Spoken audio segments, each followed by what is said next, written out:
Hello everyone, কি খবৰ আশা কৰোঁ সকলো ভালে আছে welcome back to my YouTube চেনেলৰ এনাদাৰ ব্লগ বহুত দিনৰ মূৰত এটা ব্লগ ওলাই আপোনালোক সকলোকে স্বাগতম জনাইছোঁ সো গাইজ প্ৰিবৰ্ড আহি গ'ল আমাৰ প্ৰিবৰ্ডৰ নটিচ দি দিলে এখন আৰু প্ৰিবৰ্ড আছে আমাৰ 21 নৱেম্বৰৰ পৰা আৰু আজি হৈ গ'ল 2 নৱেম্বৰ সো বেছিদিন নাই সো পঢ়িব লাগিব বহুত দিনৰ মূৰত মাজত বহুত গেপৰ পিছত আজি আকৌ মই ব্লগ বনাইছোঁ এনেকৈ সো ভিডিওটো স্টাৰ্ট কৰোঁ বলক প্ৰিপাৰেশ্যন জিৰ' হৈ আছে একদম তো পঢ়িমহে অলপকৈ এতিয়া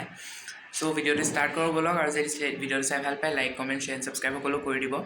আমি এতিয়া ফিজিক্স পঢ়িম অলপ গোটেই বছৰ একো নপঢ়ি এতিয়া ফিজিক্স পঢ়িব লৈছোঁ ফিজিক্সৰ মই একো ভালকৈ পঢ়া নাই এতিয়া পৰাই ষ্টাৰ্ট দিমহে আৰু এইখিনি মই প্ৰেক্টিছ কৰিছিলোঁ কিন্তু মানে শ্বুট কৰিবলৈ নহ'লে কাৰণ ফোনটোত চাৰ্জ নাইকিয়া হৈ গ'ল চ' চাৰ্জ দিবলৈ নিলোঁ চ' সেইটো সময়তে মই ইমানকণ পঢ়িলোঁ আৰু মই মানে ফিজিক্সৰ বেচিকেলি মানে ফাৰ্ষ্ট চেপ্টাৰটো কৰি আছোঁ কাৰণ বহুত ছেশ্যনৰ কাৰণে পঢ়িছিলোঁ কিন্তু পাহৰি থাকিলোঁ চ' এতিয়া আকৌ কৰি আছোঁ